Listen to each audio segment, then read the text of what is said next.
தமிழ்நாடு சட்டமன்ற பேரவைத் தலைவர் அவர்களே, மாண்புமிகு அமைச்சர்கள், நீதியரசர்கள், எம்எல்ஏஸ், எம்பிஸ், உள்ளாட்சி பிரதிநிதிகள், தலைமை செயலாளர் உள்ளிட்ட அரசு அதிகாரிகள், நம்ம தாய் நாட்டின் சுதந்திர போராட்டத்தில் பங்கேற்று இன்னைக்கும் வாழ்ந்துட்டு இருக்கிற தியாகிகள், தற்போது குடும்ப ஓய்வூதியம் பெற்று வரும் சுதந்திர போராட்ட தியாகிகளின் வாரிசுதாரர்கள், டிஜிபி உள்ளிட்ட அனைத்து காவல்துறை அதிகாரிகள், முப்படைகளை சேர்ந்த அலுவலர்கள், வீரர்கள், சிறப்பு விருந்தினர்கள், இன்னைக்கு இந்த சுதந்திர தினத்தில் கோட்டையில் கொடியேற்றுறத பார்க்க வந்திருக்கிற பொதுமக்களுக்கும்,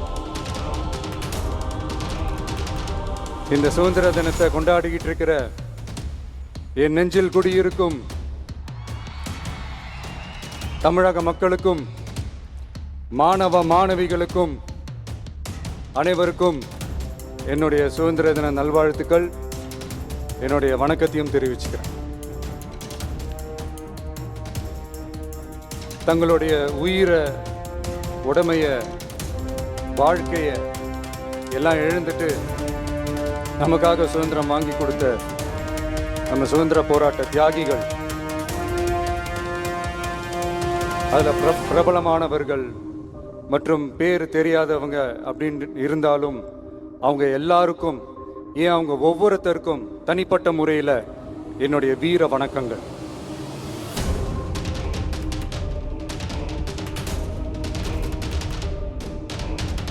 நம்மளை ஒரு அடிமை மாதிரி வச்சிருக்காங்க அப்படின்னு தெரிஞ்சிட்டாலே மக்கள் மத்தியில் ஆட்டோமேட்டிக்காக ஒரு ஒற்றுமை ஒன்று வர ஆரம்பிக்கும். எல்லாரும் ஒரே மாதிரி யோசிச்சு ஒன்று சேர ஆரம்பிப்பாங்க. அப்படி ஒன்று சேர்ற இடத்துல தான் சாதி உடையும், மதம் உடையும், மொழி, இனம், இந்த மாதிரி எல்லாமே உடஞ்சி நொறுங்கும். அப்படி உடஞ்சி நொறுங்குற இடத்துல தான் கிடைக்கிறது தான் உண்மையான சுதந்திரம். அதுதான் நம்ம மகாத்மா காந்திஜி அவர்கள் அவங்களுடைய தலைமையில் 1947 இதே இந்த ஆகஸ்ட் 15 நமக்கு அந்த சுதந்திரம் கிடைச்சிது. இன்னைக்கு நம்ம எல்லாரும் அந்த சுதந்திரத்தை கெட்டியாக பிடிச்சிக்கிட்டு படிப்படியாக டெவலப் ஆகி வந்துக்கிட்டே இருக்கிறோம். அந்த டெவலப்மெண்ட்ஸை அடுத்தடுத்த கட்டத்துக்கு கொண்டு போக வேண்டியது நம்ம எல்லாருடைய ஒரு கடமையும் கூட. இந்த நேரத்தில் நம்ம தமிழ்நாட்டை லஞ்சத்திலேருந்து, ஊழல்லேருந்து காப்பாற்றுறதும் ஒரு மிகப்பெரிய ஒரு விடுதலைக்கு சமமான ஒரு விஷயந்தான். அதை நோக்கி தான் நம்ம அரசும் செயல்பட்டுக்கிட்டு வந்துக்கிட்டு இருக்கு.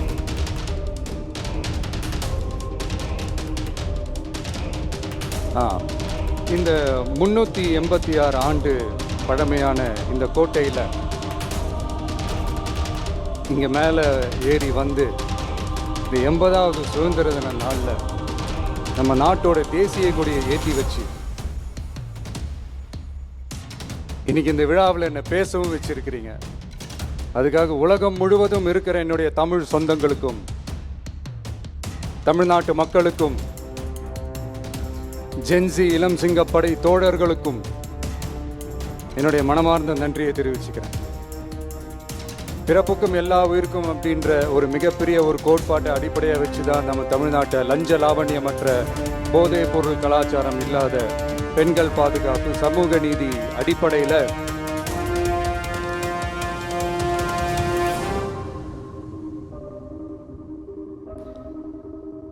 ஒரு வெளிப்படையான, ஒரு உண்மையான, ஒரு நேர்மையான ஒரு நிர்வாகமாக இதை நாம் செயல்பட்டுக்கிட்டு வந்துக்கிட்டு இருக்கிறோம்.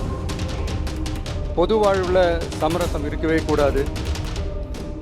மக்கள் நலன் தான் மிக மிக முக்கியமான ஒரு விஷயம். அந்த அடிப்படையில் தான் தமிழக வெற்றி கழக அரசு செயல்பட்டுக்கிட்டு வந்துக்கிட்டு இருக்கோம். அதே அடிப்படையில் தான் மக்கள் நலன் சார்ந்த திட்டங்கள்லையும் நம்ம சென்ட்ரல் கவர்மெண்ட்டோட நிர்வாக ரீதியாக ஒத்துழைப்போட இருக்கிறோம். But at the same time நம்ம தமிழ்நாடு கொள்கைகள்னு வந்துட்டா மாநில உரிமைகளுக்கு எதிரான முடிவுகள்லையும் சரி, தமிழ்நாட்டுக்கு எதிரான கொள்கை முடிவுகள்லையும் சரி, நம்ம டிவிகே அரசு எப்பவுமே எதிர்க்கும். அதில் எந்த மாற்று கருத்துமே கிடையாது. அதே மாதிரி இதுக்கு முன்னாடி நிறையா திட்டங்கள்லாம் கொண்டு வந்திருக்காங்க. அதில் எதெல்லாம் மக்களுக்கு யூஸ்ஃபுல்லாக இருக்கிற மாதிரி திட்டங்கள் இருக்கோ அதெல்லாம் கண்டினியூ பண்ணிக்கிட்டு தான் இருக்கிறோம். ஃபார் எக்ஸாம்பிள், ஜெயலலிதா மேடம் கொண்டு வந்த அம்மா உணவகம் திட்டம், அது இன்னும் மெருகேற்றி கண்டினியூ பண்ணிக்கிட்டு தான் இருக்கிறோம். அது மாதிரி காலை உணவு திட்டம், அதையும் இன்னும் விரிவுபடுத்தி 6th ஸ்டாண்டர்ட்லேருந்து 8th ஸ்டாண்டர்ட் வரைக்கும் அதையும் விரிவுபடுத்தி வர செப்டம்பர் 17ஆம் தேதி பெரியார் அவர்களுடைய பிறந்த நாள் அன்னைக்கு அதை தொடங்க இருக்கிறோம். ஸோ நம்மளுடைய அரசு, உங்களுடைய அரசு இந்த 3 மாதம் ஆகுது. இந்த 3 மாதத்தில் விவசாயிகளின் பயிர்க்கடன் ரூபாய் 5932.23 கோடி தள்ளுபடி செய்யப்பட்டுள்ளது. குறுவை சாகுபடி தொகுப்பு திட்டத்திற்கு ரூபாய் 134.83 கோடி வழங்கப்பட்டுள்ளது. ஒன்றிய அரசு நிதியுடன் ரூபாய் 12,642 கோடியில் 125 நாள் வேலைவாய்ப்பு திட்டம் மற்றும் ஜல் ஜீவன் குடிநீர் திட்டம் ரூபாய் 18,123.05 கோடியில் செயல்பாட்டிற்கு கொண்டு வரப்பட்டுள்ளது. சுகாதாரத்துறையில் சேவைக்கு நலம் AI செயலி கொண்டு வரப்பட்டுள்ளது. பேரறிஞர் அண்ணாவின் பிறந்த நாளான செப்டம்பர் 15ஆம் நாள் தாய் மாமன் தங்க மோதிர திட்டம் ரூபாய் 755.83 கோடியில் தொடங்கப்பட உள்ளது. மக்களின் போக்குவரத்திற்கு ரூபாய் 127.21 கோடியில் 300 புதிய பஸ்கள் வழங்கப்பட்டுள்ளது. தமிழ்நாட்டில் மது பழக்கத்தை குறைத்திடும் வகையில் முதற்கட்டமாக 717 டாஸ்மாக் கடைகள் மூடப்பட்டுள்ளன. வெளிப்படையான நிர்வாகத்திற்காக நவீன தொழில்நுட்பத்தை பயன்படுத்தி கணினி மயமாக்கப்பட்ட நிர்வாகம் செயல்பாட்டில் உள்ளது. முன்னெப்போதும் இல்லாத ஆளில்லா பத்திரப்பதிவு செயல்பாட்டிற்கு கொண்டு வரப்பட உள்ளது. கோயில் நிலங்கள் கணக்கெடுக்கப்பட்டு அனைவருக்கும் தெரியுமாறு ஆன்லைனில் ஏற்றப்படுகிறது. வருவாய்த்துறையில் அனைத்து சான்றிதழ்களும் 15 தினங்களுக்குள் வழங்கப்படுகிறது. லஞ்சம் வாங்குவதை புகார் செய்ய புதிய வாட்ஸ்அப் எண் அறிவிக்கப்பட்டுள்ளது. அரசின் வருமானம் தனிநபருக்கு செல்வது தடுக்கப்பட்டுள்ளது. அனைத்து துறைகளிலும் லஞ்சம் ஊழல் ஒழிக்க தொடர் நடவடிக்கை எடுக்கப்பட்டு வருகிறது. கனிம பயன்பாடு முறைப்படுத்தப்பட்டு நவீன தொழில்நுட்ப உதவியுடன் விநியோகிக்கப்படுகிறது. சட்டம் ஒழுங்கு தீவிரமாக கண்காணிக்கப்பட்டு பராமரிக்கப்பட்டு வருகிறது. ஜூன் மாதம் 29, 30ஆம் தேதியில் நடந்த மாவட்ட ஆட்சியர் மற்றும் காவல் கண்காணிப்பாளர் மாநாட்டில் சட்டம் ஒழுங்கு பிரச்சனையில் கடுமையான நடவடிக்கை எடுக்க உத்தரவு போட்டிருக்கிறோம். அரசு சொல்லியிருக்கிறோம். மக்களை அலைய விடக்கூடாது, கோரிக்கைகளை நல்லபடியாக ஆராய்ஞ்சு சரியான வழியில் தீர்வை தர சொல்லியிருக்கிறோம்.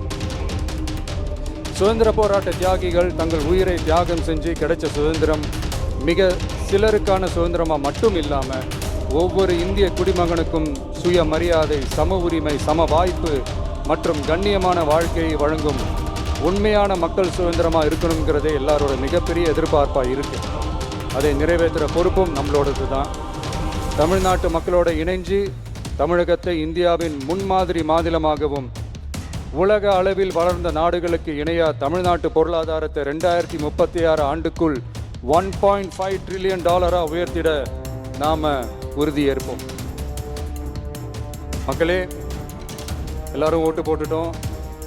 உங்கள் அண்ணனை, உங்கள் தம்பியை, உங்கள் பிள்ளைய எல்லாரும் ஜெயிக்க வச்சு முதலமைச்சராக ஆக்கிட்டோம். அதனால் நம்ம கடமையெல்லாம் முடிஞ்சிருச்சுன்னு சொல்லி யாரும் ஒதுக்கி போயிடாதீங்க. இனிமே தான் நீங்கள் நம்மளோடவே கூடவே இருக்கணும். உறுதியாக நம்ம அரசோடவே கூட இருக்கணும்.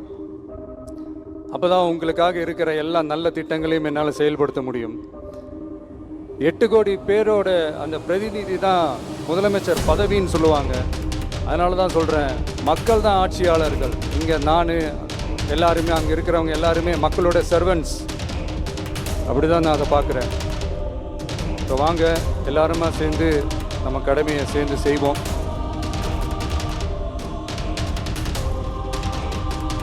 நம்ம அரசுக்கு எதிரான சக்திகளையும் சரி சதிகளையும் சரி முறியடிப்போம். நீங்கள் எல்லாரும் நம்மளோடு இருக்கும்போது எனக்கு வேற என்னங்க கவலை? நல்லதை மட்டுமே நோக்கி நகருவோம். அப்படி நல்லதை மட்டுமே நோக்கி நகரும் உங்கள் அரசு உங்களுடைய எதிர்பார்ப்புகளையும் உங்களுடைய கருத்துக்களையும் மனசில் வச்சுக்கிட்டு தான் நல்ல சிறிய புதிய அறிவிப்புகளை அறிவிக்க இருக்கிறோம். அதில் ஒரு சிலதை மட்டும் இங்கே நான் படிக்கிறேன். ஒன்று, தாய்நாட்டிற்காக தன்னலமற்ற தியாகம் செய்து நமது நாட்டின் பாதுகாப்பிற்காக அரும்பாடுபட்ட முன்னாள் படை வீரர்களின் நலன் கருதி அவர்களது 2 மகள்களுக்கும் வழங்கப்படும் திருமண நிதி உதவி 25,000 ரூபாயிலிருந்து 50,000 ரூபாயாக உயர்த்தி வழங்கப்படும். 2, மாற்றுத்திறன் கொண்ட முன்னாள் படை வீரர் மற்றும் அவர்களை சார்ந்தோர்களுக்கு வழங்கப்பட்டு வந்த மாதாந்திர நிதியுதவி 5,000 ரூபாயிலிருந்து 7,000 ரூபாயாக உயர்த்தி வழங்கப்படும். 3, மாநில அரசால் விடுதலை போராட்ட வீரர்களுக்கு வழங்கப்பட்டு வரும் மாதாந்திர ஓய்வூதியம் 23,000 ரூபாயாக உயர்த்தி வழங்கப்படும்.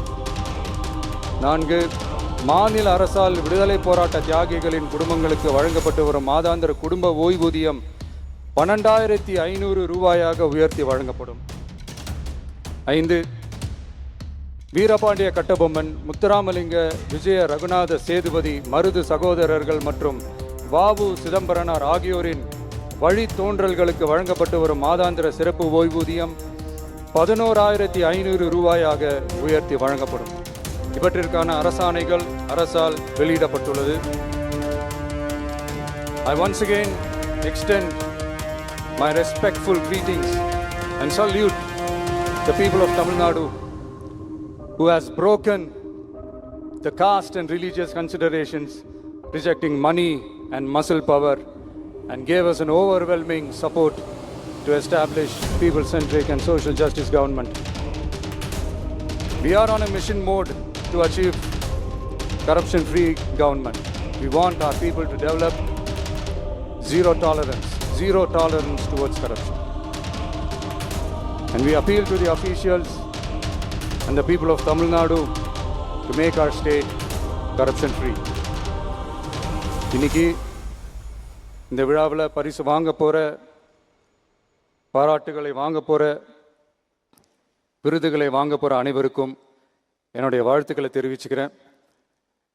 இந்த விழாவை ரொம்ப அழகாக ஏற்பாடு செஞ்ச பொதுத்துறை செயலாளர் அவர்களோடு சேர்ந்து அலுவலர்களுக்கும், காலையிலேயே இந்த ப்ராக்டிஸ் பண்ணி சிறப்பான பரேட் நடத்திய காவல்துறை நண்பர்களுக்கும், இந்த விழாவை ரொம்ப பாதுகாப்பாக நடத்திய காவல்துறை அதிகாரிகளுக்கும், ஊடகத்துறை நண்பர்களுக்கும், சமூக ஊடகத்துறை நண்பர்களுக்கும் என்னுடைய மனமார்ந்த நன்றியை தெரிவிச்சுக்கிறேன். கான்ஃபிடென்ட்டாக இருங்க, நல்லதே நடக்கும், வெற்றி நிச்சயம். மீண்டும் சந்திக்கும் வரை நன்றி, வணக்கம். சுதந்திர தின விழா பேருரை வழங்கிய மாண்புமிகு தமிழ்நாடு முதலமைச்சர் அவர்களுக்கு மனமார்ந்த நன்றியை தெரிவித்துக் கொண்டு சுதந்திர தின சிறப்பு விருதுகளை விருதாளர்களுக்கு வழங்கி சிறப்பிக்குமாறு பேரன்போடு கேட்டுக்கொள்கிறோம். We sincerely thank the Honorable Chief Minister of Tamil Nadu.